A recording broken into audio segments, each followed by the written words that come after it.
my people, now welcome back to this channel. Now this channel will bring on as the matter they go and how they be. Make we just quickly talk chook mouth for this matter where we say davido and Muslim people they don't enter. People, this video where they know and they watch from my right hand side, so now people for maduguri, based on this thing where we say that say davido do say he go they abuse their alpha. Why we say people go they fight for God?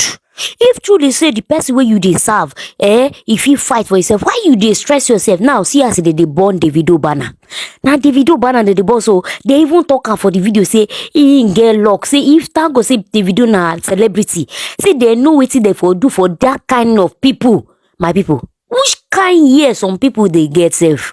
Ordinary say person, no be the guy sing am na in record label abi I they do wrong. Make una just correct me for the comment section, because I don't know why Muslim people go they fight for their own God. Their own God sabi fight. Now me they allow God fight. Why human being? That's what they throw stone for Stephen for Bible that year. Anyway, make I not talk too much. And I know say na this channel we dey let una know how the matter they go. Davido and Muslim people, now only God go save them. Una bye bye for now. Make we hear your opinion. Share this video. This one the one where we say maduguri Muslim people they do. That's why say if they catch the video. I bet me na share am on, and when I love the video, make una share am, make it dey see am, make it dey careful, and make una pray for am. The video need una prayer.